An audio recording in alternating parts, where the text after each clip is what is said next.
그 땅을 내놔 왜? 왜 못 팔게 했어? 아들이 구치소 벽에 머리를 박으며 절규했습니다. 3천억이야. 3천억? 어머니만 죽었으면 다 내 거였는데. 그렇습니다. 제 아들은 보험금 5억을 받으려고 저를 무인도에 버렸습니다.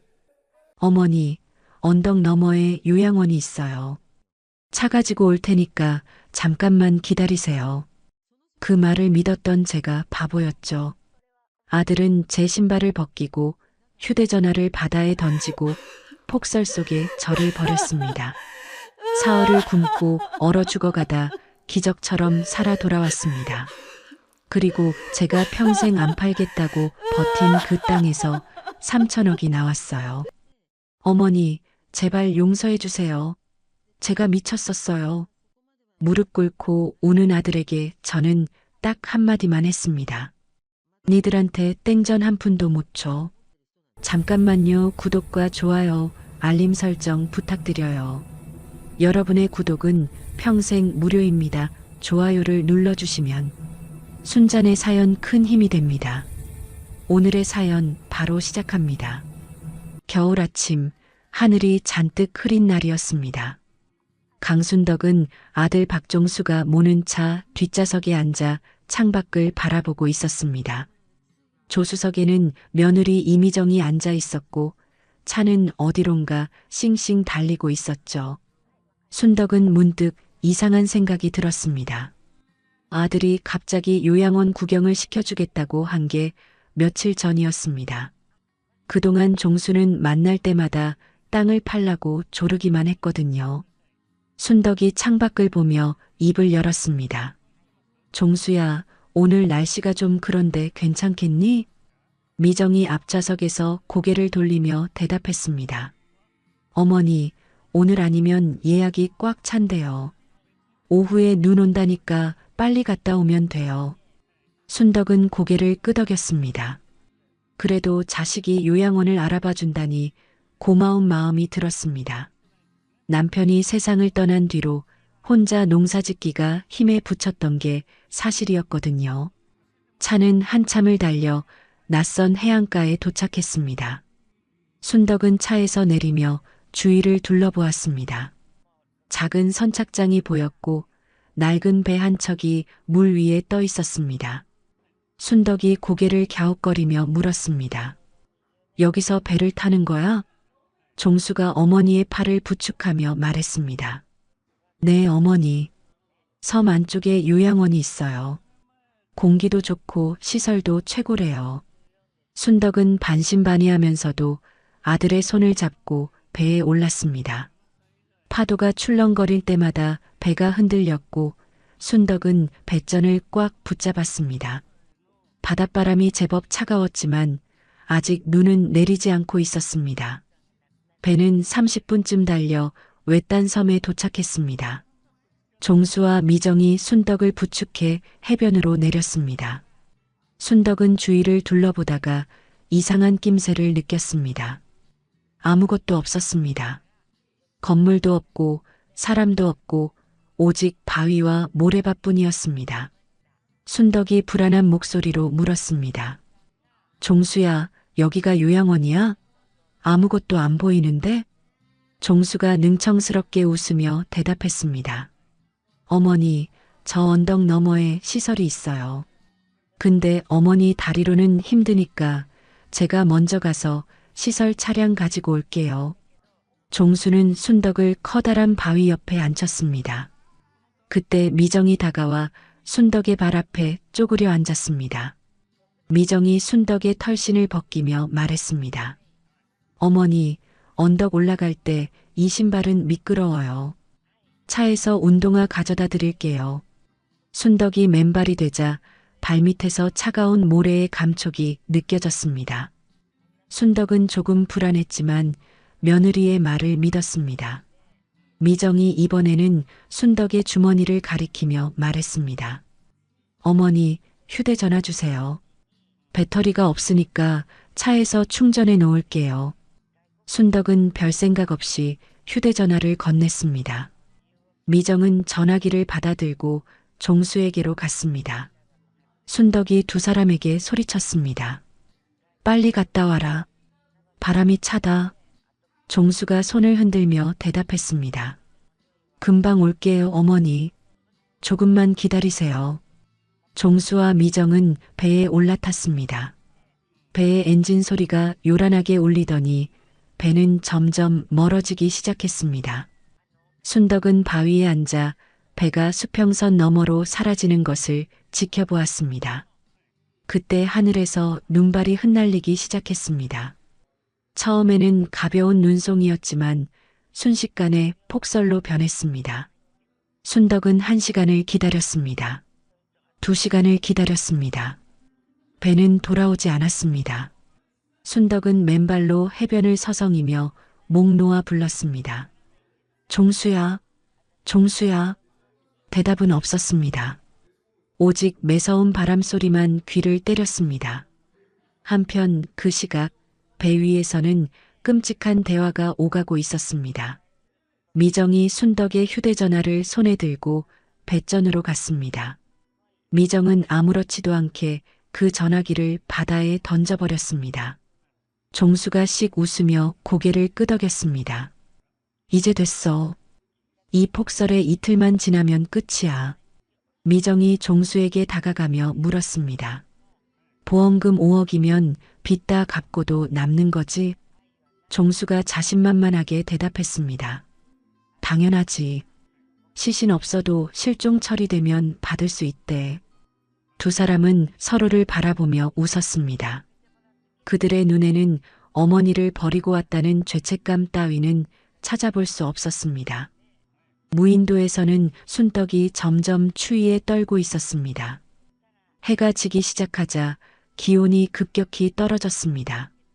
순덕은 이대로 있다가는 얼어 죽겠다는 것을 본능적으로 깨달았습니다. 순덕은 젊었을 때 농사일로 단련된 체력을 믿고 해변을 살폈습니다. 저 멀리 바위 틈에 동굴처럼 보이는 공간이 눈에 들어왔습니다. 순덕은 맨발로 모래밭을 걸어 그곳으로 향했습니다. 발바닥이 얼음장처럼 차가웠습니다. 온몸이 덜덜 떨렸습니다. 그래도 순덕은 포기하지 않고 동굴 안으로 기어들어갔습니다. 순덕은 동굴 안에서 마른 해초와 낙엽을 끌어모았습니다. 그것들로 몸을 덮고 웅크린 채 바닥에 누웠습니다. 이가 딱딱 부딪히는 소리가 동굴 안에 울려 퍼졌습니다. 순덕이 떨리는 목소리로 중얼거렸습니다. 종수야, 왜 안 오는 거니? 설마. 그 순간 순덕의 머릿속에 불길한 생각이 스쳤습니다.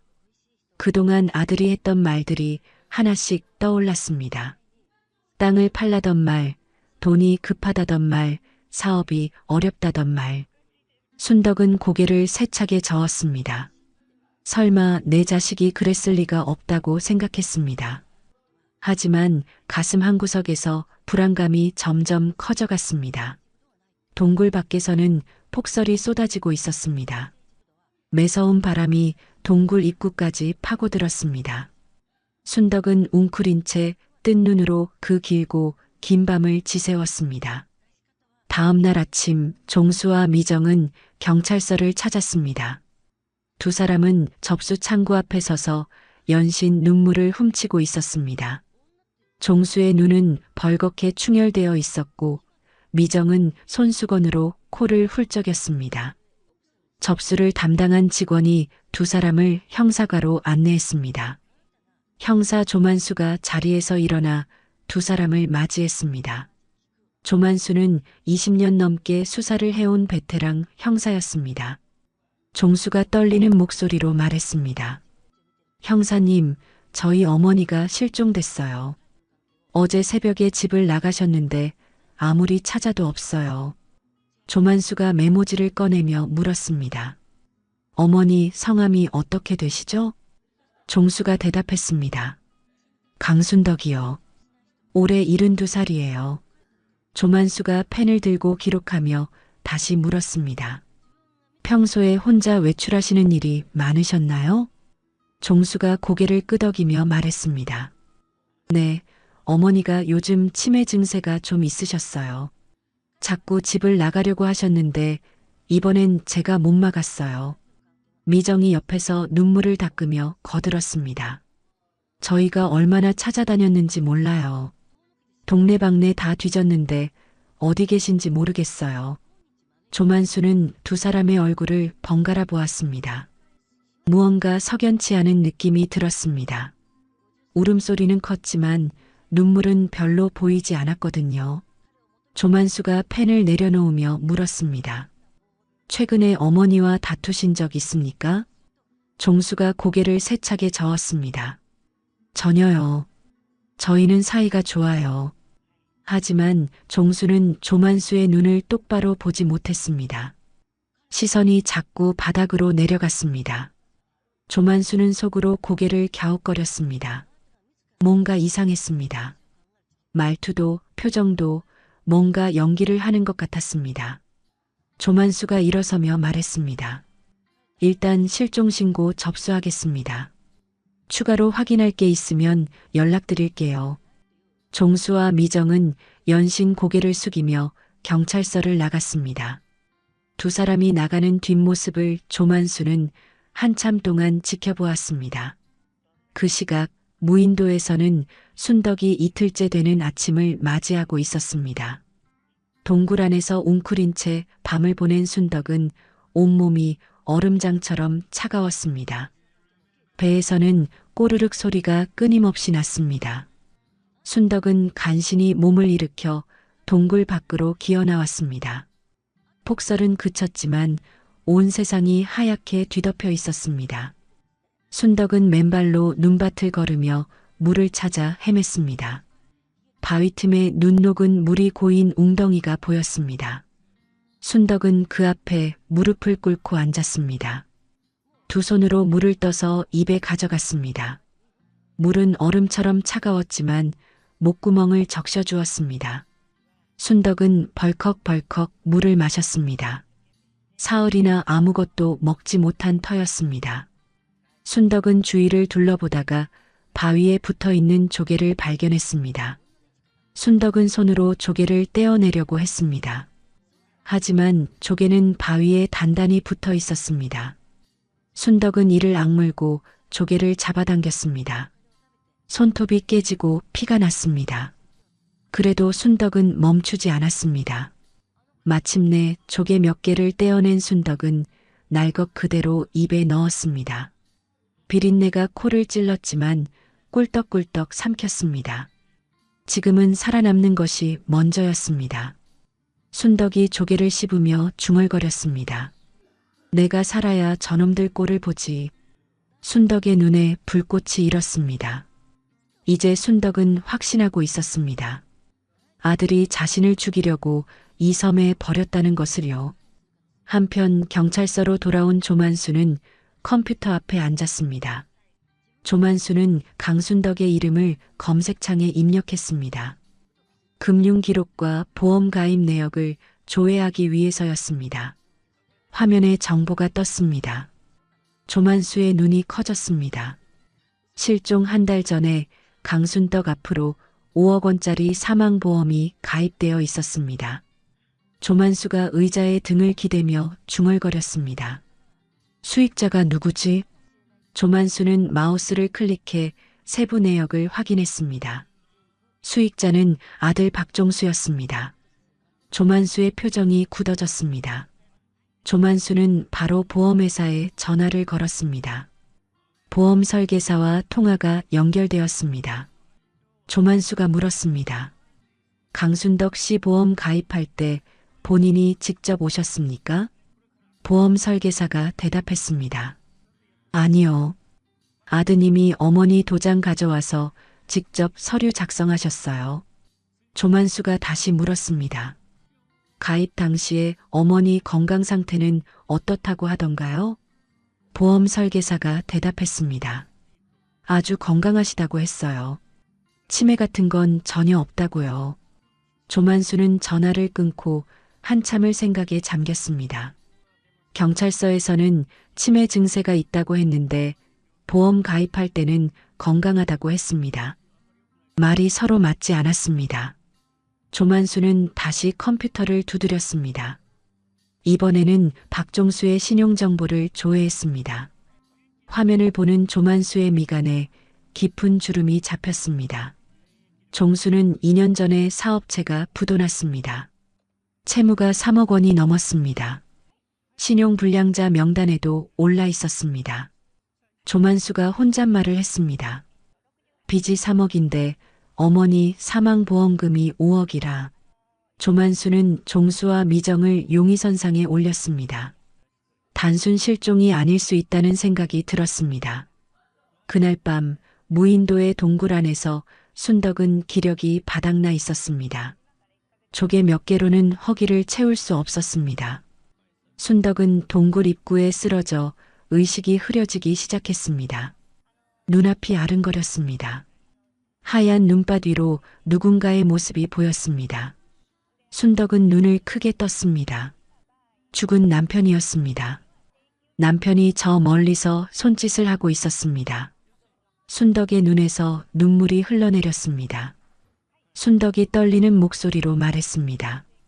여보, 나 이제 가도 돼요? 남편의 모습이 점점 가까워지는 것 같았습니다. 순덕은 손을 뻗었습니다. 그때 순덕의 머릿속에 아들의 얼굴이 스쳤습니다. 순덕이 이를 악물며 말했습니다. 아니야, 아직 못 가. 저놈들한테 지면 안 돼. 순덕은 주먹으로 바닥을 쳤습니다. 죽을 수 없었습니다. 적어도 아들의 꼴을 보기 전까지는 죽을 수 없었습니다. 그 시각 종수의 집 거실에서는 미정이 소파에 앉아 텔레비전을 보고 있었습니다. 종수가 옆에 앉으며 물었습니다. 경찰에서 연락 온 거 없지? 미정이 고개를 저으며 대답했습니다. 없어. 그냥 치매 노인 실종으로 처리될 거야. 미정이 종수를 바라보며 말했습니다. 내일이면 사흘째야. 이 추위에 버틸 수가 없을 거야. 종수가 계산기를 두드리며 대답했습니다. 일주일 지나면 실종 상태로 수색 중단되고 나중에 사망 처리하면 돼. 미정이 기대에 찬 목소리로 물었습니다. 보험금 나오면 빚부터 갚는 거지? 종수가 고개를 끄덕였습니다. 그럼 5억이면 빚 갚고도 남아. 두 사람은 서로를 바라보며 웃었습니다. 그들의 눈에는 양심의 가책 따위는 찾아볼 수 없었습니다. 다음 날 아침 조만수는 해양경찰청에 전화를 걸었습니다. 조만수는 수화기를 들고 또박또박 말했습니다. 강순덕 씨 실종 건으로 연락드렸습니다. 해안가 일대와 인근 섬들을 수색해 주십시오. 해경 담당자가 물었습니다. 시신 수색입니까? 조만수가 단호하게 대답했습니다. 아닙니다. 생존자를 찾는 수색입니다. 최대한 빨리 부탁드립니다. 전화를 끄는 조만수는 창밖을 바라보았습니다. 하늘이 맑게 개어 있었습니다. 조만수는 간절히 바랐습니다. 그 노인이 살아있기를요. 무인도에서는 순덕이 사흘째 되는 아침을 맞이하고 있었습니다. 순덕은 온 힘을 다해 동굴 밖으로 기어나왔습니다. 해변에 엎드린 채 하늘을 올려다보았습니다. 그때였습니다. 멀리서 희미하게 배의 엔진 소리가 들려왔습니다. 순덕은 귀를 쫑긋 세웠습니다. 순덕의 심장이 쿵쾅거리기 시작했습니다. 그 엔진 소리는 점점 가까워지고 있었습니다. 순덕은 해변에 엎드린 채 고개를 들었습니다. 수평선 너머로 작은 배 한 척이 보였습니다. 그 배에는 김판수가 타고 있었습니다. 판수는 해안가 마을에서 전복 양식장을 운영하는 65살의 어민이었습니다. 10년 전 아내를 병으로 잃고 딸 영희와 단둘이 살아가고 있었죠. 그날 아침 판수는 딸에게 말했습니다. 영희야, 양식장 점검하고 올게. 폭설에 그물이 망가졌을 거야. 영희가 걱정스러운 표정으로 대답했습니다. 아버지, 조심하세요. 아직 바람이 세요. 판수는 고개를 끄덕이고 집을 나섰습니다. 판수는 평소에도 양식장 관리를 위해 인근 섬들을 자주 오갔습니다. 폭설이 그친 뒤라 시설 상태가 걱정되어 가장 먼저 배를 띄운 것이었습니다. 판수의 배는 양식장이 있는 바다를 향해 달렸습니다. 양식장 근처에 도착한 판수는 배를 세우고 그물 상태를 살폈습니다. 다행히 그물은 크게 망가지지 않았습니다. 판수가 안도의 한숨을 쉬며 주위를 둘러보았습니다. 그때 무인도 해변 쪽에서 뭔가가 눈에 들어왔습니다. 무언가가 움직이는 것 같았습니다. 판수가 눈을 가늘게 뜨고 바라보며 중얼거렸습니다. 저게 뭐지? 사람인가? 판수는 배의 방향을 돌려 무인도 해변으로 향했습니다. 가까이 갈수록 그 형체가 또렷해졌습니다. 사람이었습니다. 누군가가 해변에 쓰러져 있었습니다. 판수는 급히 배를 해변에 대고 뛰어내렸습니다. 모래밭을 달려 쓰러진 사람에게 다가갔습니다. 판수의 눈이 커졌습니다. 노인이었습니다. 맨발에 입술이 파랗게 질린 할머니가 누워 있었습니다. 옷은 젖어 있었고 온몸이 흙과 모래로 뒤덮여 있었습니다. 판수가 급히 무릎을 꿇으며 외쳤습니다. 할머니, 할머니, 정신 차리세요. 순덕이 희미하게 눈을 떴습니다. 초점 없는 눈동자가 판수를 바라보았습니다. 순덕의 입술이 파르르 떨렸습니다. 순덕이 가느다란 목소리로 말했습니다. 살려줘요.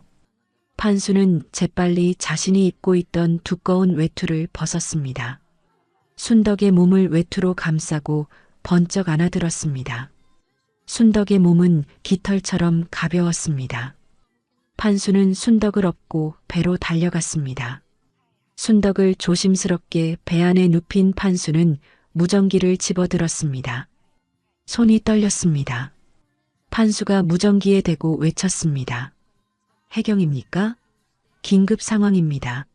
무인도에서 노인 한 분을 구조했습니다. 저체온증이 심합니다. 무전기 너머로 해경의 목소리가 들려왔습니다. 현재 위치와 환자 상태를 알려주십시오. 판수가 급하게 대답했습니다. 위치는 죽도 남쪽 해변입니다. 환자는 의식이 희미하고 온몸이 차갑습니다. 빨리 와주세요. 판수는 무전기를 내려놓고 배에 시동을 걸었습니다. 해경을 기다릴 시간이 없었습니다. 판수는 전속력으로 육지를 향해 배를 몰았습니다. 배가 파도를 가르며 달리는 동안 순덕은 판수의 외투에 쌓인 채 누워 있었습니다. 순덕의 눈에서 눈물이 흘러내렸습니다. 살 수 있다는 생각이 들자 온몸의 힘이 빠져나갔습니다. 순덕이 떨리는 목소리로 중얼거렸습니다. 고마워요. 고마워요. 판수가 뒤를 돌아보며 외쳤습니다. 할머니, 조금만 참으세요. 금방 병원 갑니다. 20분 후 배는 항구에 도착했습니다. 이미 해경이 연락을 받고 구급차를 불러놓은 상태였습니다. 순덕은 들것에 실려 구급차로 옮겨졌습니다. 판수도 구급차에 함께 올라탔습니다. 구급대원들이 순덕에게 응급 처치를 하는 동안 판수는 순덕의 손을 꼭 잡고 있었습니다. 순덕의 손은 얼음장처럼 차가웠습니다. 병원 응급실에 도착하자 의료진이 순덕을 급히 데려갔습니다. 판수는 응급실 앞 복도 의자에 앉아 기다렸습니다. 다리가 후들후들 떨렸습니다. 1시간쯤 지났을까요? 의사가 응급실에서 나와 판수에게 다가왔습니다. 판수가 벌떡 일어나며 물었습니다.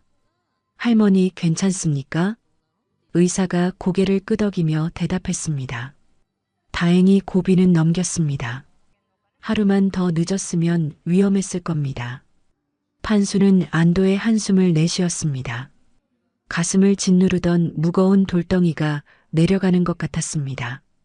판수는 복도 의자에 털썩 주저앉았습니다. 그때 경찰서에서는 조만수 형사가 전화를 받고 있었습니다. 해경에서 걸려온 전화였습니다.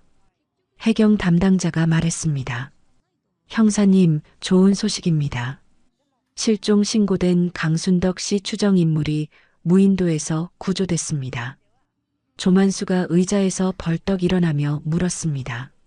살아계십니까? 해경 담당자가 대답했습니다.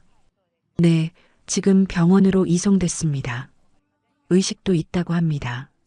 조만수는 전화를 끊자마자 차키를 집어들었습니다. 경찰서를 뛰쳐나가 차에 올라탄 조만수는 병원을 향해 달렸습니다. 신호등이 빨간불로 바뀔 때마다 조만수는 초조하게 핸들을 두드렸습니다. 30분 후 조만수는 병원에 도착했습니다. 응급실 앞에서 판수를 발견한 조만수는 급히 다가갔습니다. 조만수가 경찰 신분증을 보이며 말했습니다. 수고하셨습니다. 제가 담당 형사입니다. 환자분 상태가 어떻습니까? 판수가 대답했습니다. 고비는 넘겼다고 합니다. 조금 전에 일반 병실로 옮겼어요. 조만수는 고개를 끄덕이고 병실로 향했습니다. 병실 문을 조심스럽게 열고 들어가자 침대에 누운 순덕이 보였습니다.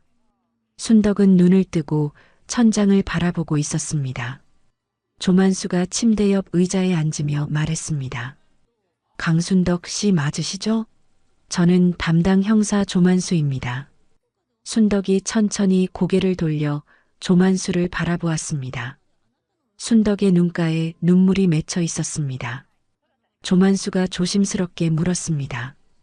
어르신, 어떻게 그 섬에 계셨는지 말씀해 주실 수 있으시겠습니까? 순덕의 입술이 파르르 떨렸습니다. 순덕은 한참을 말없이 있다가 입을 열었습니다. 아들이 나를 그 섬에 버리고 갔어요.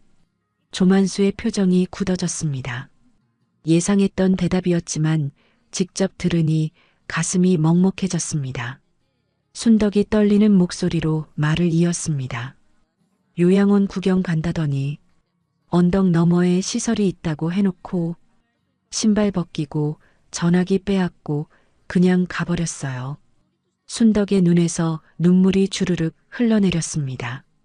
조만수는 주머니에서 손수건을 꺼내 순덕에게 건넸습니다. 조만수가 잠시 망설이다가 입을 열었습니다. 어르신, 제가 드릴 말씀이 있습니다. 마음의 준비를 하셔야 할 것 같습니다. 순덕이 눈물을 닦으며 조만수를 바라보았습니다. 조만수가 조심스럽게 말했습니다. 어르신 앞으로 사망보험이 들어 있습니다. 5억 원짜리입니다. 수익자는 아드님입니다. 순덕의 얼굴이 하얗게 질렸습니다. 순덕은 심장을 부여잡으며 몸을 움츠렸습니다. 순덕이 떨리는 목소리로 되물었습니다. 그게 무슨 소리예요? 조만수가 대답했습니다. 실종되시기 한 달 전에 가입되었습니다. 아드님이 어르신 도장을 가져가서 직접 서류를 작성했습니다. 순덕은 믿을 수 없다는 표정으로 고개를 저었습니다. 온몸이 부들부들 떨렸습니다. 순덕이 울먹이며 말했습니다. 내 아들이 보험금 받으려고 나를 죽이려고. 순덕은 말을 잇지 못하고 오열했습니다. 조만수는 물컵을 들어 순덕에게 건넸습니다. 조만수가 조용히 말했습니다. 어르신, 물 좀 드세요. 천천히 진정하세요. 순덕은 떨리는 손으로 물컵을 받아 한 모금 마셨습니다. 한참을 울던 순덕이 겨우 숨을 고르며 조만수를 바라보았습니다. 조만수가 말했습니다. 어르신, 정식으로 고소하시면 아드님을 살인미수로 수사할 수 있습니다. 순덕은 아무 말도 하지 못했습니다. 천장을 바라보며 한참을 침묵했습니다. 머릿속이 복잡했습니다. 아들이었습니다. 자신이 평생을 바쳐 키운 아들이었습니다. 그 아들이 자신을 죽이려 했습니다. 순덕의 눈에서 다시 눈물이 흘러내렸습니다. 하지만 이번에는 슬픔만이 아니었습니다. 분노가 치밀어 올랐습니다. 순덕이 눈물을 닦으며 입을 열었습니다. 고소할게요. 조만수가 순덕을 바라보았습니다. 순덕이 떨리지만 단호한 목소리로 말했습니다. 내 아들이지만 이건 용서 못해요. 고소할게요. 조만수는 고개를 끄덕이고 가방에서 서류를 꺼냈습니다. 순덕은 떨리는 손으로 그 서류를 받아들었습니다. 순덕의 눈에서 눈물이 떨어져 서류 위에 얼룩을 만들었습니다. 다음 날 오후 병실 문이 살며시 열렸습니다. 김판수가 과일 바구니를 들고 조심스럽게 들어왔습니다. 순덕은 침대에 반쯤 몸을 일으킨 채 창밖을 바라보고 있었습니다. 판수의 인기척에 순덕이 고개를 돌렸습니다. 순덕의 눈가에 눈물이 맺혔습니다. 자신을 구해준 은인이었습니다. 순덕이 떨리는 목소리로 말했습니다. 아저씨. 판수가 어색하게 웃으며 침대 옆으로 다가왔습니다. 할머니, 좀 어떠세요? 많이 나아지셨어요? 순덕이 판수의 손을 덥석 잡았습니다. 순덕의 손은 아직도 차가웠지만 어제보다는 훨씬 따뜻해져 있었습니다. 순덕이 눈물을 글썽이며 말했습니다. 아저씨가 안 왔으면 나 죽었어요. 어떻게 감사를 드려야 할지. 판수가 고개를 저으며 대답했습니다. 무슨 말씀을요? 살아계셔서 다행입니다. 그날 폭설 피해 점검 안 나갔으면 큰일 날 뻔했어요. 순덕은 판수의 손을 꼭 잡은 채 한참을 울었습니다. 사흘간 무인도에서 죽음의 문턱까지 갔다 온 순덕이었습니다. 눈물이 멈추지 않았습니다. 판수는 어쩔 줄 몰라 하며 순덕의 등을 토닥였습니다. 그때 병실 문이 다시 열리더니 젊은 여자가 들어왔습니다. 손에는 보온 도시락을 들고 있었습니다. 판수의 딸 김영희였습니다. 영희는 40살로 아버지와 함께 양식장을 운영하고 있었습니다. 어머니가 일찍 돌아가신 후로 아버지를 모시고 살아온 효녀였죠. 영희가 밝은 표정으로 인사했습니다. 어머님, 안녕하세요. 저는 이 사람 딸이에요. 순덕이 눈물을 닦으며 영희를 바라보았습니다. 영희가 도시락을 펼치며 말했습니다. 제가 미역국 끓여왔어요. 어머님, 이거 드시고 기력 좀 차리세요. 순덕의 눈에 다시 눈물이 고였습니다. 도시락에서 김이 모락모락 피어올랐습니다. 미역국 냄새가 병실 안가득 퍼졌습니다. 영희가 숟가락을 건네며 말했습니다. 병원 밥만 드시면 입맛 없으시잖아요. 어서 드세요. 순덕은 떨리는 손으로 숟가락을 받았습니다. 미역국을 한 숟갈 떠서 입에 넣었습니다. 따뜻한 국물이 목구멍을 타고 내려갔습니다. 순덕이 울먹이며 말했습니다. 이렇게 따뜻한 밥이 얼마만인지 모르겠어요. 순덕의 눈에서 눈물이 뚝뚝 떨어져 미역국 그릇에 떨어졌습니다.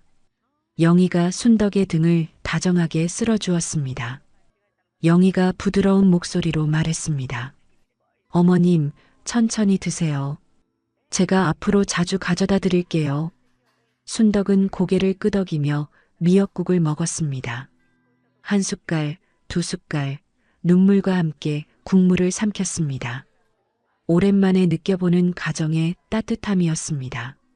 그 시각 경찰서에서는 조만수 형사가 종수와 미정을 소환해 신문하고 있었습니다. 종수와 미정은 취조실 의자에 나란히 앉아 있었습니다. 조만수가 그 맞은편에 앉아 두 사람을 노려보았습니다. 조만수가 서류를 탁자 위에 내려놓으며 말했습니다. 박종수 씨, 어머니를 그 섬에 왜 두고 오셨습니까? 종수가 억울하다는 표정을 지으며 대답했습니다. 형사님, 오해예요. 어머니가 혼자 그 섬에 가보고 싶다고 하셔서 데려다 드린 것뿐이에요. 조만수가 코웃음을 치며 물었습니다. 그럼 왜 신발을 벗기고 휴대전화를 빼앗았습니까? 종수의 눈동자가 흔들렸습니다. 말문이 막힌 종수는 입술만 달싹거렸습니다. 조만수가 서류 한 장을 종수 앞으로 밀었습니다. 이게 뭔지 아십니까? 종수가 서류를 내려다보았습니다. 얼굴이 하얗게 질렸습니다. 그것은 어머니 앞으로 가입된 사망보험 계약서였습니다. 조만수가 차가운 목소리로 말했습니다. 어머니 실종되기 한 달 전에 5억짜리 사망보험에 가입하셨더군요. 어머니 도장을 위조해서요. 종수가 당황하며 더듬거렸습니다. 그건 어머니가 혹시 모르니까 들어두라고. 조만수가 다른 서류를 꺼내며 말을 잘랐습니다. 배임대 기록도 있습니다. 그날 무인도로 가는 배를 빌리신 거 맞죠? 종수는 아무 말도 하지 못했습니다. 이마에 식은땀이 송골송골 맺혔습니다. 조만수가 미정을 바라보며 물었습니다. 이미정 씨는 뭐라고 하실 겁니까? 미정의 얼굴이 창백하게 변했습니다. 미정은 부들부들 떨기 시작했습니다. 더 이상 버틸 수가 없었습니다. 미정이 갑자기 울음을 터뜨리며 소리쳤습니다. 남편이 시킨 대로 했을 뿐이에요. 저는 몰랐어요. 이 사람이 다 시켰어요. 종수가 미정을 노려보며 벌떡 일어났습니다. 야, 지금 뭐라는 거야? 조만수가 손을 들어 종수를 제지했습니다. 앉으세요. 소란 피우면 상황만 더 나빠집니다. 종수는 이를 악물고 다시 의자에 앉았습니다. 미정은 두 손으로 얼굴을 가리고 계속 울었습니다. 취조실 안에 흐느끼는 소리가 가득 찼습니다. 조만수가 자리에서 일어나며 말했습니다. 두 분 다 살인미수 및 보험사기 혐의로 긴급 체포하겠습니다. 종수가 벌떡 일어나며 소리쳤습니다. 형사님, 저희가 언제 어머니를 죽이려고 했습니까? 이건 오해예요. 조만수가 냉정하게 대답했습니다. 오해인지 아닌지는 법정에서 판단하겠습니다. 경찰관 2명이 취조실로 들어와 종수와 미정에게 수갑을 채웠습니다. 종수는 끝까지 발버둥을 쳤습니다. 미정은 힘없이 끌려갔습니다. 그날 저녁 뉴스에 대문짝만한 기사가 떴습니다. 보험금 5억 노리고 노모 무인도에 유기한 패륜 아들. 온 나라가 분노로 들끓었습니다. 인터넷에는 종수와 미정을 규탄하는 글이 쏟아졌습니다. 저런 놈들은 사형시켜야 한다. 짐승만도 못한 놈들. 댓글이 순식간에 수천 개가 달렸습니다. 병원에서 뉴스를 본 순덕은 텔레비전을 끄고 창밖을 바라보았습니다. 눈물이 흘렀지만 순덕은 닦지 않았습니다. 마음 한구석이 후련하면서도 씁쓸했습니다. 며칠 후 순덕은 퇴원을 앞두고 있었습니다. 몸 상태가 많이 회복되어 다음 날이면 병원을 나갈 수 있었습니다. 그날 오후 영희가 다시 병실을 찾아왔습니다. 영희가 손에 든 봉투 뭉치를 내밀며 말했습니다. 어머님, 이거 어머님 댁에 쌓여있던 우편물이에요. 제가 가져왔어요. 순덕이 고개를 갸웃거리며 물었습니다. 내 집에 왜 갔어? 영희가 대답했습니다. 퇴원하시면 입고 가실 옷이랑 필요한 것들 챙기러 갔었어요. 우편함에 이것들이 가득 있더라고요. 순덕은 고마운 마음에 영희의 손을 잡았습니다. 이렇게까지 챙겨주는 사람이 있다니 눈물이 났습니다. 순덕은 우편물을 하나씩 살펴보기 시작했습니다. 청구서, 광고 전단지, 은행 안내문. 대부분 별것 아닌 것들이었습니다. 그때 순덕의 손이 멈췄습니다.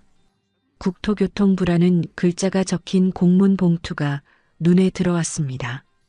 순덕은 고개를 갸웃거리며 봉투를 들어 올렸습니다. 순덕이 중얼거렸습니다. 국토부에서 뭘 보냈지? 순덕은 떨리는 손으로 봉투를 뜯었습니다. 안에서 공문 한 장이 나왔습니다. 순덕은 글씨를 찬찬히 읽어 내려갔습니다. 순덕의 눈이 점점 커졌습니다. 공문에는 이렇게 적혀 있었습니다. 귀하 소유 토지가 신도시 개발 예정지에 포함되었습니다. 보상금은 약 3천억 원으로 책정되었으니 담당 부서로 연락 바랍니다. 순덕은 자신의 눈을 의심했습니다. 공문을 다시 읽었습니다. 3번, 4번을 읽었습니다. 순덕이 떨리는 목소리로 되뇌었습니다. 3천억? 영희가 놀라서 순덕에게 다가갔습니다. 어머님, 무슨 일이에요? 안색이 안 좋으세요. 순덕은 공문을 손에 쥔 채 멍하니 앞을 바라보았습니다. 머릿속이 하얘졌습니다. 심장이 쿵쾅쿵쾅 뛰었습니다. 순덕이 중얼거렸습니다. 그 땅, 우리 남편이 평생 일군 땅인데. 순덕의 눈에서 눈물이 주르륵 흘러내렸습니다. 종수가 그토록 팔라고 조르던 땅이었습니다. 남편 유품이라며 끝까지 버틴 땅이었습니다. 순덕이 울먹이며 말했습니다. 종수가 팔라고 할 때마다 안 팔았어요. 그게 3천억이래요. 영희가 공문을 받아 읽어보더니 입을 다물지 못했습니다. 영희도 눈이 휘둥그레졌습니다. 순덕은 공문을 가슴에 꼭 안고 울었습니다. 기쁜 건지 슬픈 건지 알 수 없는 눈물이었습니다. 남편이 남겨준 땅이 자신을 살렸습니다. 영희가 순덕을 꼭 안아주며 말했습니다. 어머님, 어머님이 지켜내신 거예요. 하늘이 도우신 거예요. 순덕은 영희의 품에 안겨 한참을 울었습니다. 창밖으로 햇살이 환하게 들어왔습니다. 순덕의 긴 겨울이 드디어 끝나가고 있었습니다. 그 시각 구치소 면회실에서는 종수가 변호사와 마주 앉아 있었습니다. 유리창 너머로 보이는 종수의 얼굴은 며칠 사이에 푹 꺼져 있었습니다.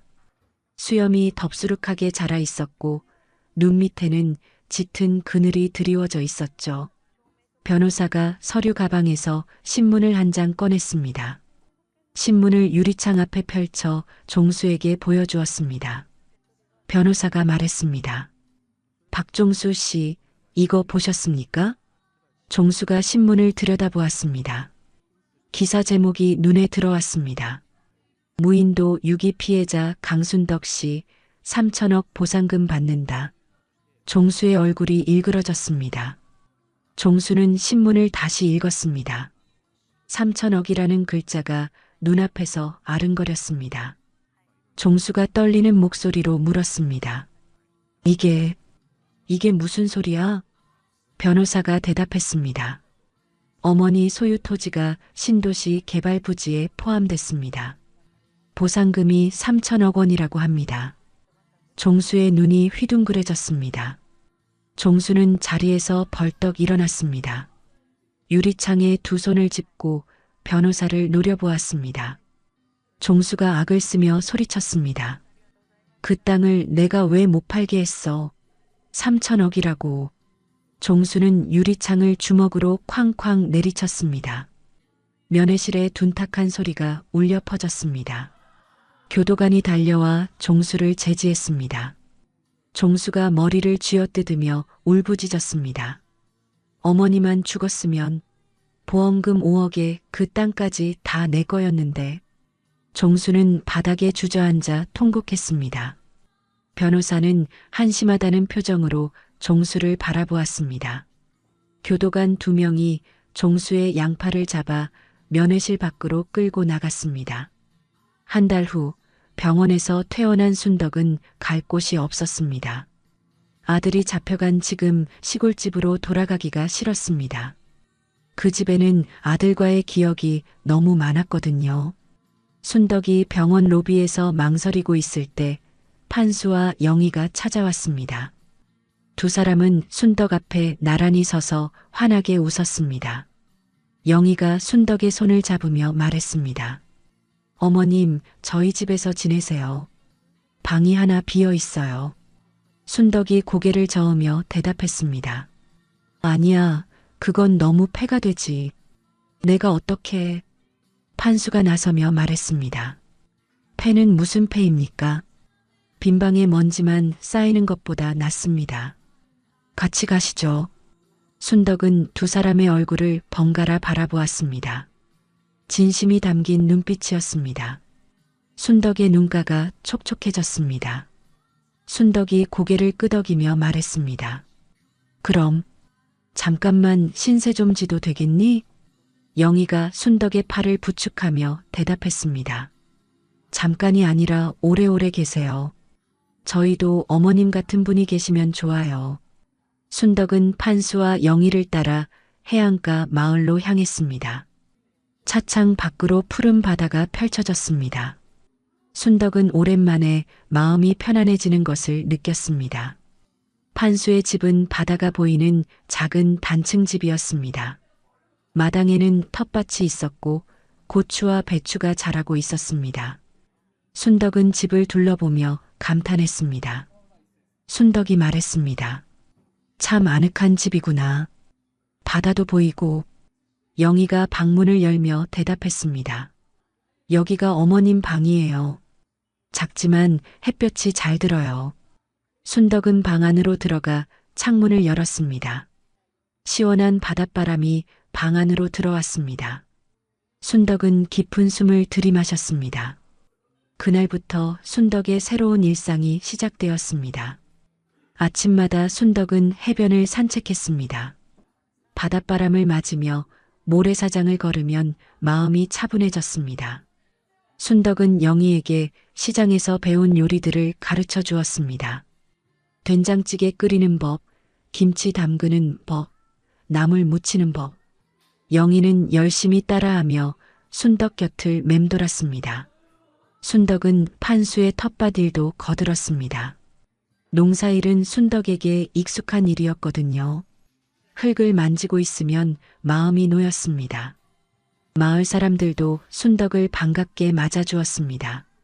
뉴스를 통해 순덕의 사연을 알고 있던 터였습니다. 마을 사람들이 하나둘 과일과 반찬을 들고 찾아왔습니다. 이웃집 할머니가 사과 한 봉지를 건네며 말했습니다. 강 할머니, 우리 마을에 오셔서 다행이에요. 여기서 편하게 지내세요. 순덕이 두 손으로 사과를 받으며 대답했습니다. 고마워요. 이렇게 따뜻하게 맞아주시니 눈물이 나네요. 어느 날 국토부에서 공문이 왔습니다. 보상금 3천억 원이 정식으로 확정되었다는 내용이었습니다. 순덕은 서류에 도장을 찍으며 조용히 눈물을 흘렸습니다. 판수가 걱정스러운 표정으로 물었습니다. 할머니, 왜 우세요? 기쁜 일 아닙니까? 순덕이 눈물을 닦으며 대답했습니다. 기쁘기도 하고 슬프기도 해요. 이 돈이 우리 남편이 평생 흘린 땀이거든. 순덕은 며칠 후 판수를 불러 앉혔습니다. 순덕은 진지한 표정으로 판수를 바라보았습니다. 순덕이 말했습니다. 판수 씨, 내가 부탁이 있어요. 판수가 고개를 갸웃거리며 물었습니다. 무슨 부탁이신데요? 순덕이 대답했습니다. 보상금 중에서 양식장 시설 새로 살 돈 좀 드리고 싶어요. 제 목숨 살려주신 은혜예요. 판수가 펄쩍 뛰며 손을 내저었습니다. 무슨 말씀을요? 사람 구한 건 당연한 일이에요. 그런 건 받을 수 없습니다. 순덕이 판수의 손을 꼭 잡았습니다. 순덕의 눈가에 눈물이 맺혔습니다. 순덕이 간곡하게 말했습니다. 판수 씨, 내 평생 이렇게 따뜻하게 대해준 사람이 없었어요. 내 아들도 그러지 못했는데 가족이라고 생각하고 받아주세요. 판수는 한참을 말없이 순덕을 바라보았습니다. 순덕의 진심이 느껴졌습니다. 판수의 눈시울도 붉어졌습니다. 며칠 후 마을 경로당에서 잔치가 열렸습니다. 순덕을 환영하는 자리였습니다. 동네 어르신들이 삼삼오오 모여들었습니다. 경로당 마당에 돗자리가 깔리고 음식이 차려졌습니다. 막걸리가 돌고 웃음소리가 끊이지 않았습니다. 순덕은 어르신들 사이에 앉아 막걸리 잔을 기울였습니다. 마을 이장이 순덕에게 말했습니다. 강 할머니, 우리 마을에 복 가져오셨어요. 앞으로 오래오래 함께 사시죠? 순덕이 웃으며 대답했습니다. 고맙습니다. 제가 여기서 뭘 할 수 있을지 생각해 봤어요. 어르신들이 궁금한 표정으로 순덕을 바라보았습니다. 순덕은 막걸리 잔을 내려놓고 입을 열었습니다. 순덕이 말했습니다. 내 땅에서 나온 돈으로 이 마을에 버림받은 어르신들 쉼터를 짓고 싶어요. 경로당 안이 조용해졌습니다. 어르신들이 순덕을 바라보았습니다. 잠시 후 누군가가 박수를 치기 시작했습니다. 박수 소리가 경로당 안에 가득 찼습니다. 어르신들의 눈가가 촉촉해졌습니다. 순덕은 오랜만에 진심으로 환하게 웃었습니다. 그날 밤 순덕은 판수의 집 마루에 앉아 바다를 바라보았습니다. 검은 바다 위로 달빛이 일렁이고 있었습니다. 판수가 다가와 순덕 옆에 앉았습니다. 순덕이 바다를 바라보며 말했습니다. 내가 죽을 뻔한 게 오히려 새 삶을 준 것 같아요. 판수가 고개를 끄덕이며 대답했습니다. 하늘이 할머니한테 복을 주신 거예요. 순덕은 미소를 지으며 고개를 들어 밤하늘을 바라보았습니다. 별이 초롱초롱 빛나고 있었습니다. 순덕의 마음도 별빛처럼 맑아졌습니다. 다음 날 아침 순덕은 일찍 일어나 거울 앞에 섰습니다. 거울 속에 비친 자신의 얼굴을 바라보았습니다. 무인도에서 돌아온 직후와는 많이 달라져 있었습니다. 순덕이 거울을 보며 혼잣말을 했습니다. 이제 좀 살 것 같네. 순덕의 입가에 미소가 번졌습니다. 창문 밖으로 아침 햇살이 환하게 쏟아지고 있었습니다. 2달이 흘렀습니다. 순덕은 판수의 집에서 평화로운 나날을 보내고 있었습니다. 아침마다 해변을 산책하고 영희와 함께 밥을 짓고 텃밭을 가꾸며 지냈죠. 그날도 순덕은 마당에서 빨래를 널고 있었습니다. 햇살이 따스하게 내리쬐고 바닷바람이 시원하게 불어왔습니다. 순덕은 콧노래를 흥얼거리며 빨래를 하나씩 집게에 걸었습니다. 그때였습니다. 마을 어귀에서 낯익은 차 한 대가 들어오고 있었습니다. 순덕은 아무것도 모른 채 빨래를 계속 널었습니다. 구치소에서 보석으로 풀려난 종수와 미정은 차 안에서 마을을 둘러보고 있었습니다.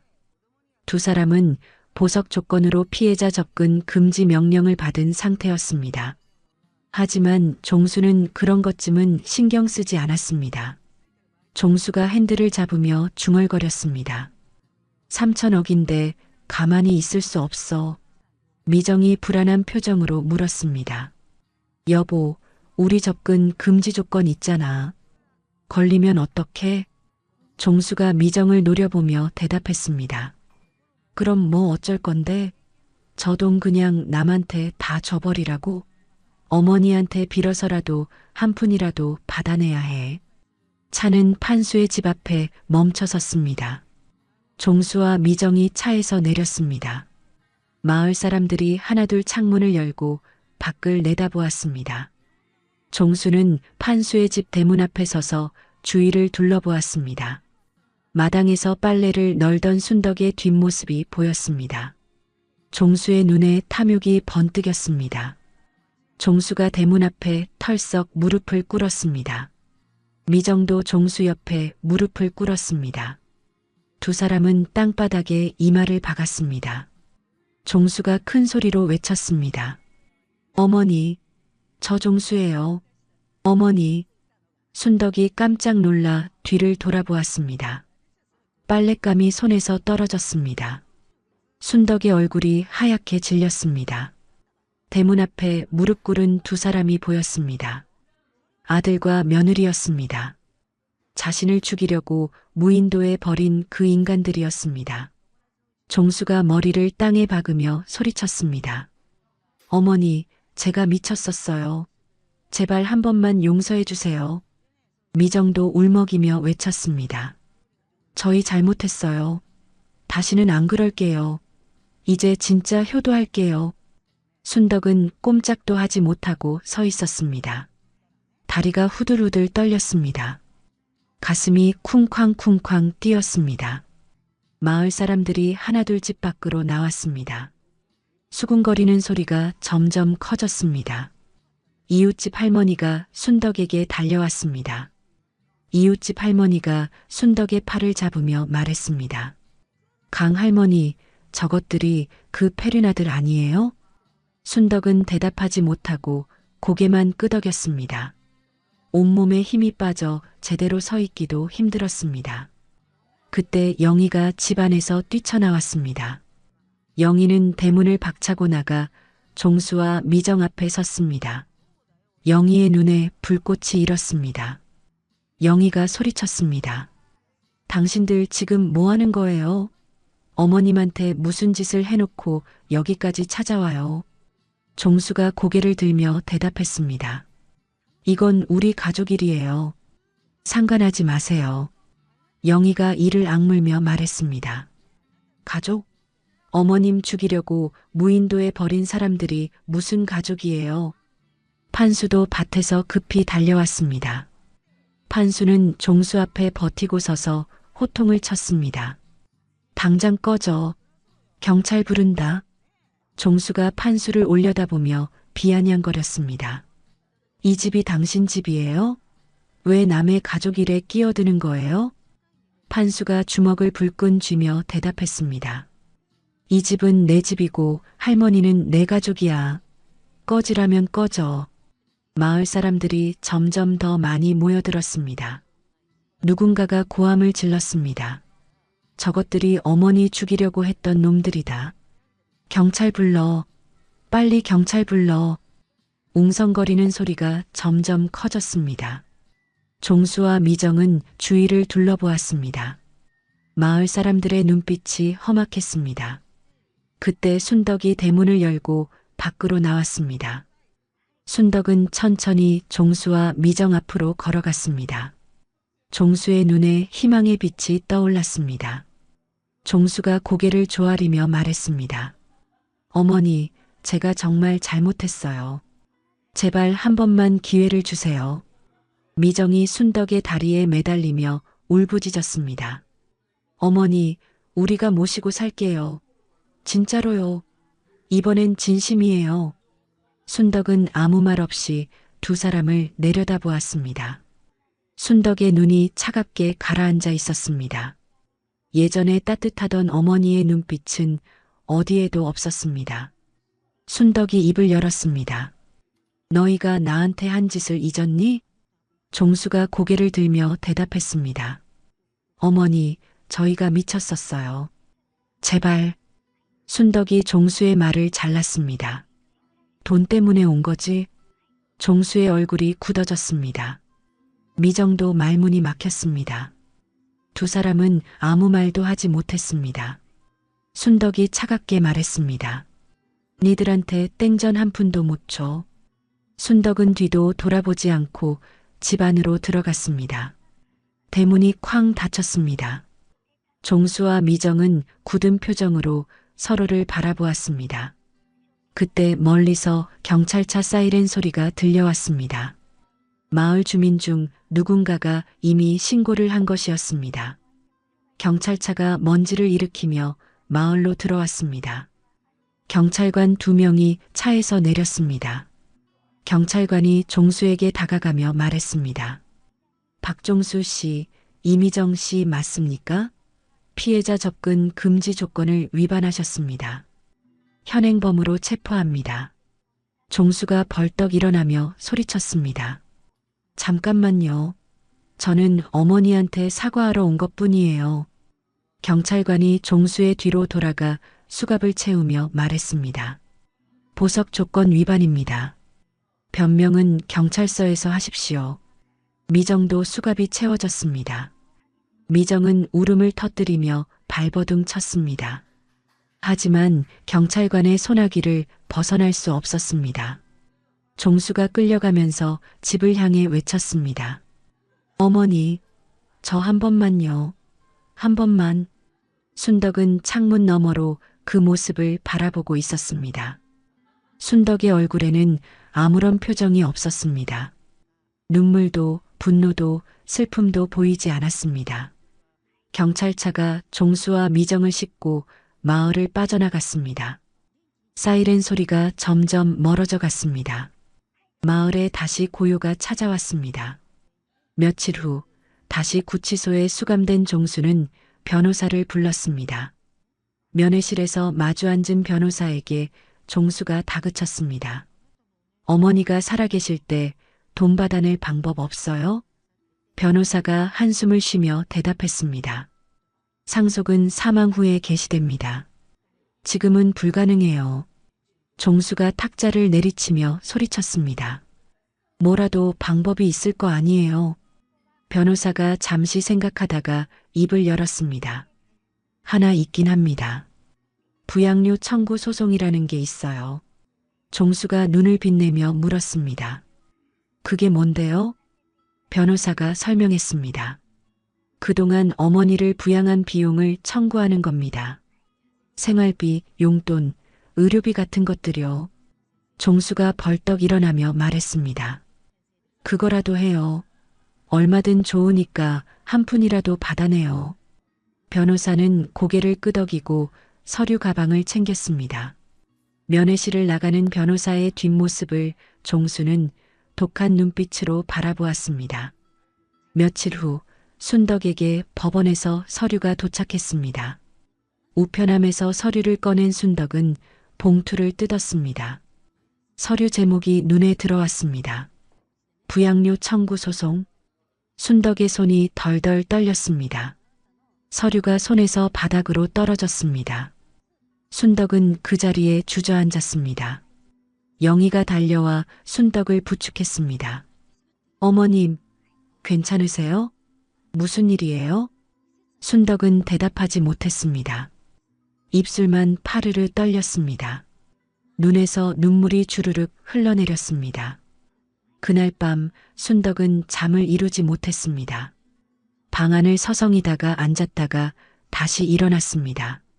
새벽이 되도록 눈을 붙이지 못했습니다. 판수가 새벽에 일어나 부엌에서 물을 마시다가 순덕의 방에 불이 켜져 있는 것을 보았습니다. 판수가 조심스럽게 방문을 열었습니다. 순덕이 창가에 앉아 멍하니 밖을 바라보고 있었습니다. 판수가 조용히 물었습니다. 할머니, 왜 안 주무세요? 순덕이 천천히 고개를 돌려 판수를 바라보았습니다. 순덕의 눈이 벌겋게 충혈되어 있었습니다. 볼 위로 눈물 자국이 얼룩져 있었습니다. 순덕이 떨리는 목소리로 말했습니다.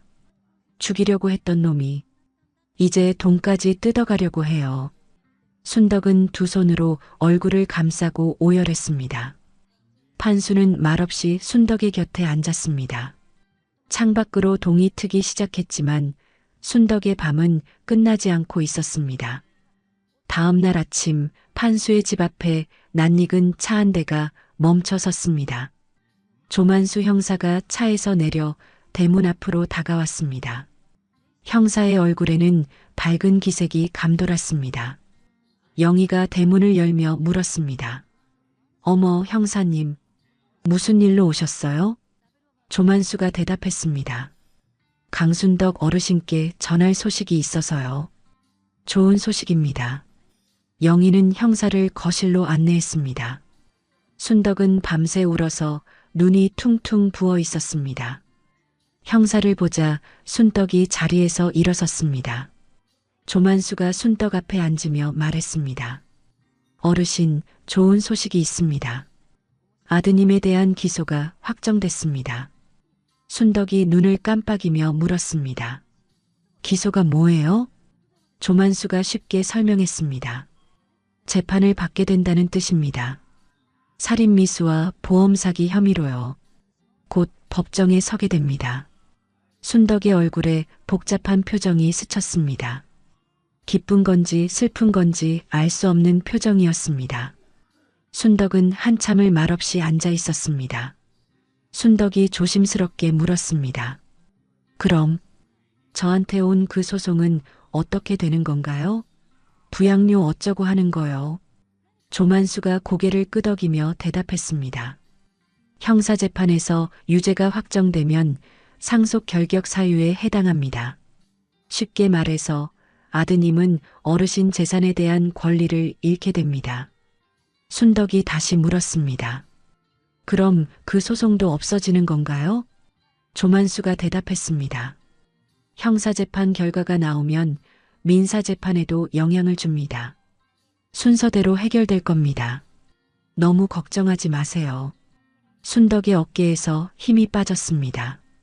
밤새 짓눌렀던 무거운 짐이 조금 가벼워지는 것 같았습니다. 순덕은 형사에게 고개를 숙였습니다. 순덕이 말했습니다. 고맙습니다, 형사님. 정말 고맙습니다. 조만수가 일어서며 대답했습니다. 아직 끝난 게 아닙니다. 재판에서 결과가 나와야 진짜 끝이에요. 건강 잘 챙기시고 재판 날짜 잡히면 연락드리겠습니다. 형사가 떠난 후 판수와 영희가 순덕 곁으로 다가왔습니다. 영희가 순덕의 손을 잡으며 말했습니다. 어머님, 이제 좀 마음 놓으세요. 다 잘 될 거예요. 순덕은 고개를 끄덕였지만 표정은 여전히 어두웠습니다. 아들을 법정에 세운다는 것이 마음에 걸렸습니다. 그래도 이제 와서 물러설 수는 없었습니다. 한 달 후 형사재판이 열렸습니다. 순덕은 판수, 영희와 함께 법원에 도착했습니다. 법원 앞에는 취재진이 잔뜩 모여 있었습니다. 카메라 플래시가 번쩍번쩍 터졌습니다. 기자들이 순덕에게 마이크를 들이밀었습니다. 판수와 영희가 순덕을 감싸며 기자들을 밀어냈습니다. 법정 안으로 들어선 순덕은 피고인석을 바라보았습니다. 종수와 미정이 수갑을 찬 채 앉아 있었습니다. 두 사람 모두 수척해진 얼굴이었습니다. 종수가 순덕을 발견하고 소리쳤습니다. 어머니. 순덕은 고개를 돌려 외면했습니다. 종수를 바라보지 않았습니다. 순덕은 증인석 옆자리에 앉아 정면만 바라보았습니다. 재판이 시작되었습니다. 검사가 자리에서 일어나 증거를 제시했습니다. 검사는 서류 뭉치를 재판장에게 건넸습니다. 검사가 말했습니다. 피고인 박종수는 어머니 도장을 위조해 5억 원짜리 사망보험에 가입했습니다. 이것이 그 계약서입니다. 검사가 다른 서류를 들어보이며 말을 이었습니다.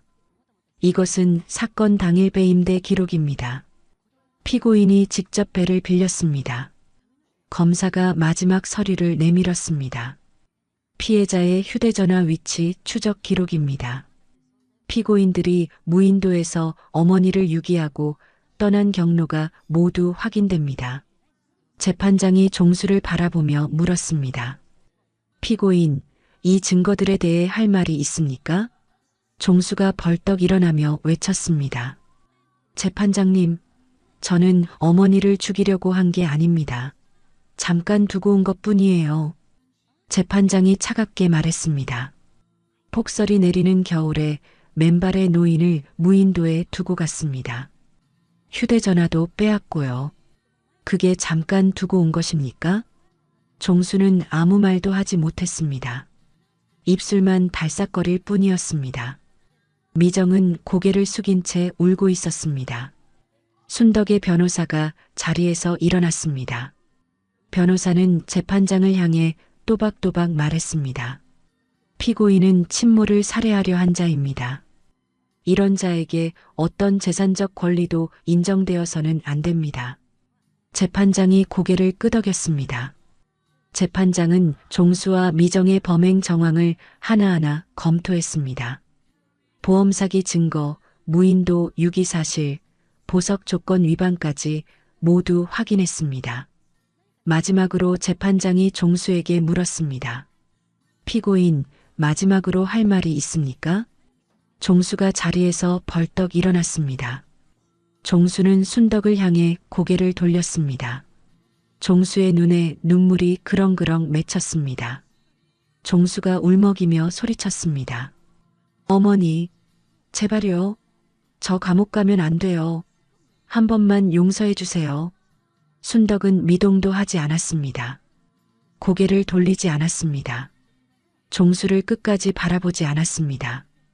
종수가 무릎을 꿇으려 하자 교도관이 종수의 팔을 잡아 제지했습니다. 종수는 발버둥을 쳤지만 소용없었습니다. 법정 안에 종수의 울부짖는 소리가 울려 퍼졌습니다.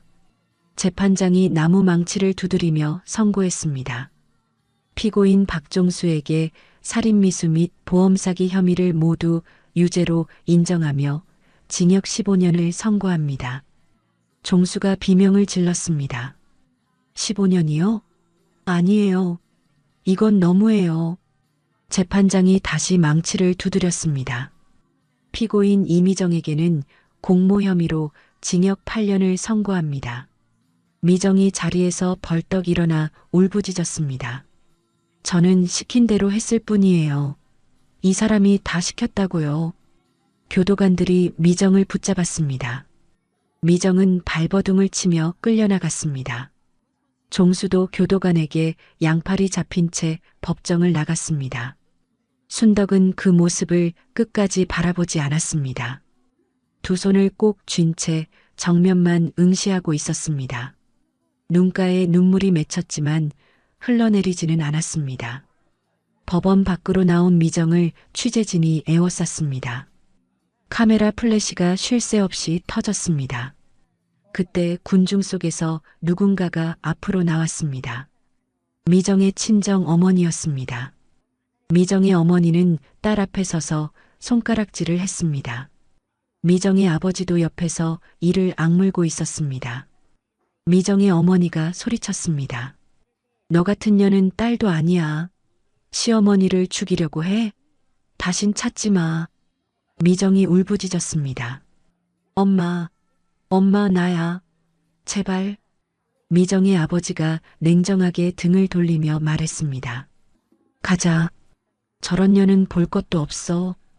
미정의 부모는 뒤도 돌아보지 않고 떠났습니다. 미정은 오열하며 호송차에 실렸습니다. 호송차 문이 쾅 닫혔습니다. 일주일 후 민사재판이 열렸습니다. 종수가 제기한 부양료 청구 소송을 심리하는 자리였습니다. 순덕은 이번에도 판수 영희와 함께 법원에 출석했습니다. 재판장이 서류를 검토한 후 입을 열었습니다. 원고 박종수는 살인미수 혐의로 유죄 판결을 받았습니다. 재판장이 서류를 내려놓으며 말을 이었습니다. 피해자를 살해하려 한 자가 피해자에게 부양료를 청구하는 것은 권리 남용에 해당합니다. 원고의 청구를 기각합니다. 순덕의 변호사가 자리에서 일어나 고개를 숙였습니다. 순덕도 자리에서 일어났습니다. 다리에 힘이 풀렸지만 간신히 버텼습니다.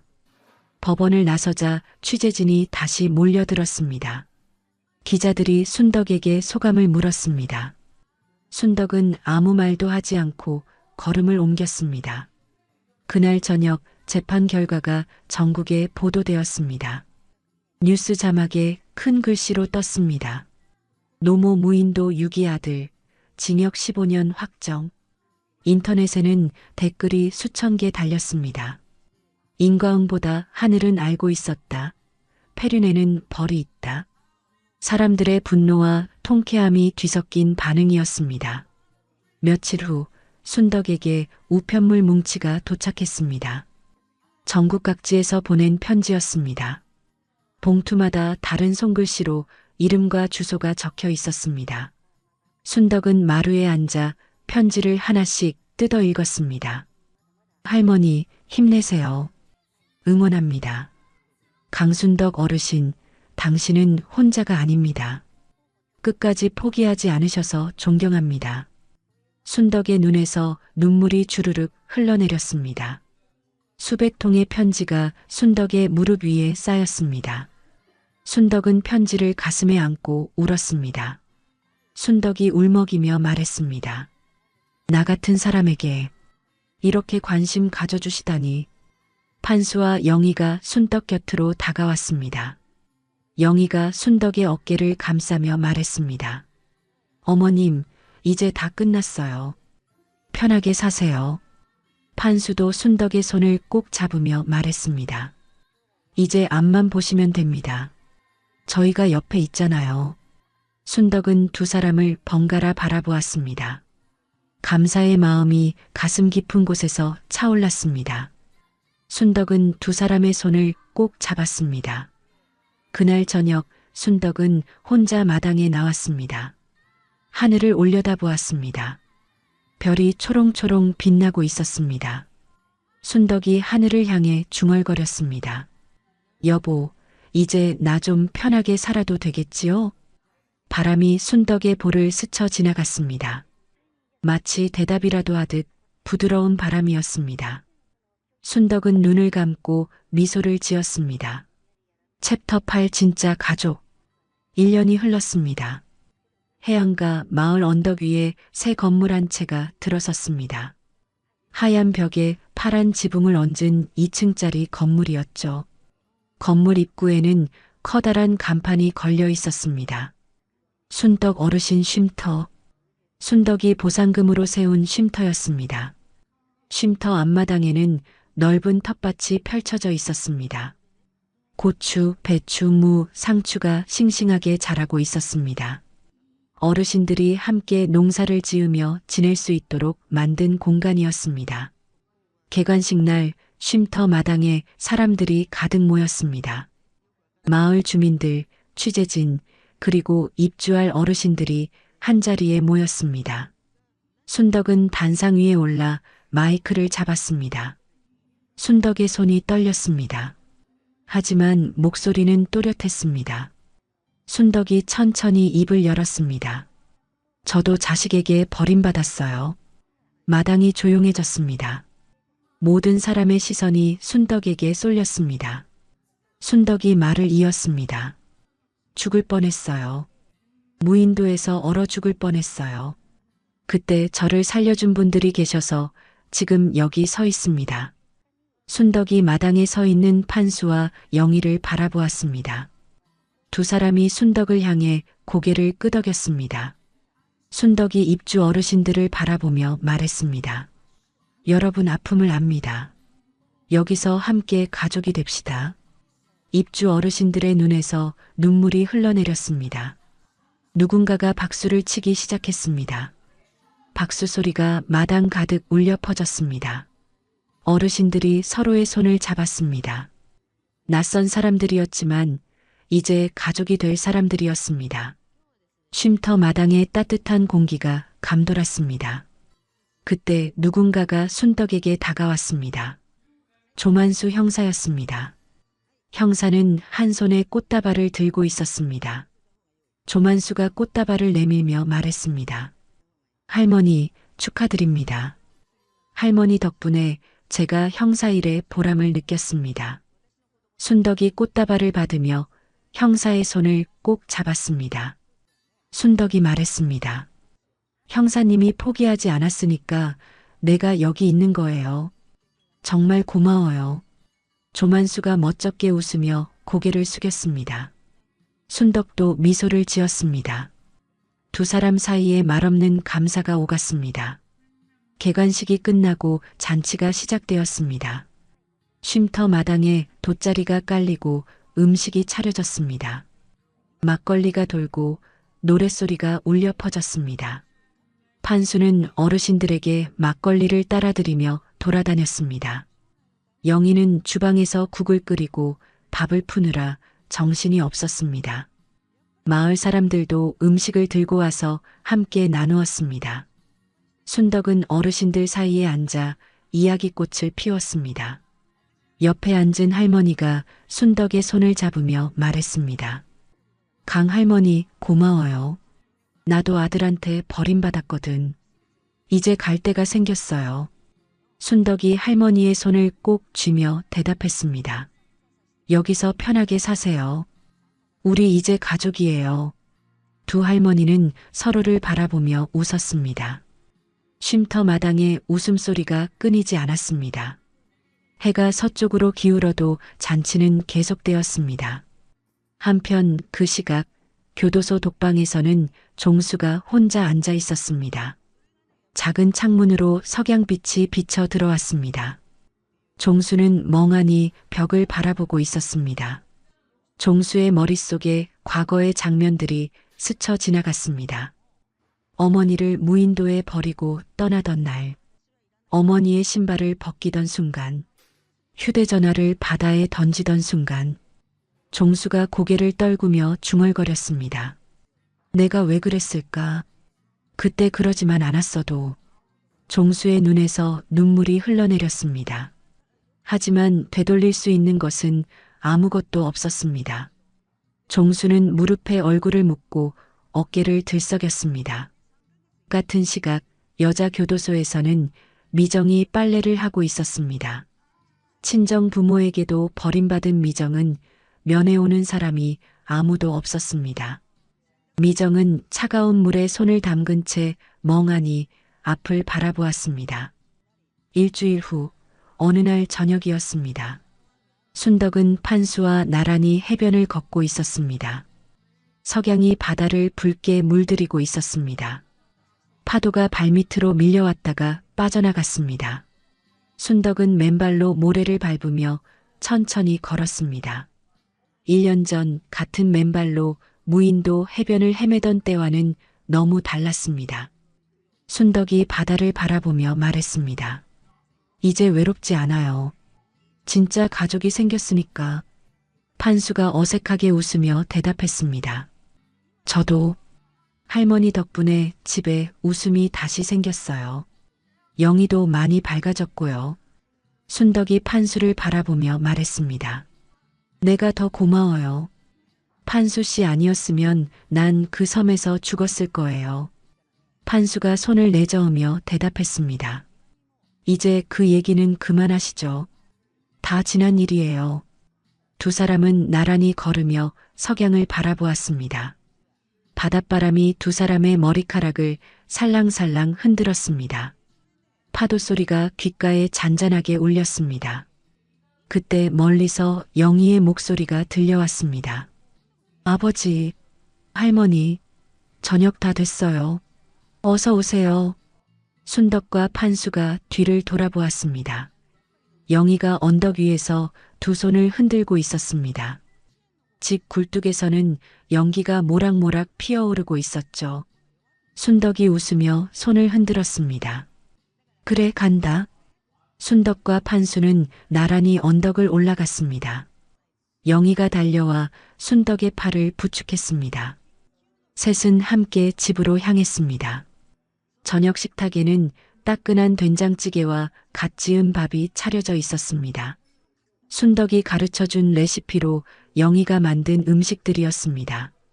세 사람은 둘러앉아 밥을 먹었습니다. 순덕은 판수와 영희를 번갈아 바라보았습니다. 이것이 가족이구나 하는 생각이 들었습니다. 피 한 방울 섞이지 않았지만 진짜 가족이었습니다. 식사를 마친 후 순덕은 마당으로 나왔습니다. 하늘에 별이 하나둘 떠오르고 있었습니다. 순덕은 마루에 걸터 앉아 밤하늘을 올려다보았습니다. 바다 위로 달이 떠오르고 있었습니다. 은빛 달빛이 물결 위에서 일렁거렸습니다. 순덕은 그 풍경을 오래도록 바라보았습니다. 순덕이 조용히 중얼거렸습니다. 이게 진짜 내 인생이구나. 순덕의 얼굴에 평화로운 미소가 번졌습니다. 바람이 순덕의 볼을 부드럽게 스쳐 지나갔습니다. 마치 세상이 축복이라도 하는 듯 했습니다. 집안에서 영희의 웃음소리가 들려왔습니다. 판수가 무슨 농담을 했는지 영희가 깔깔대며 웃고 있었습니다. 순덕도 따라서 미소를 지었습니다. 순덕은 자리에서 일어나 집 안으로 들어갔습니다. 세 식구의 웃음소리가 밤바다 위로 퍼져나갔습니다. 작은 집에 불빛이 따스하게 켜져 있었습니다. 순덕의 새로운 인생이 그렇게 흘러가고 있었습니다. 아무리 그래도 며느리가 시어머니한테 이렇게 말하면 되겠니?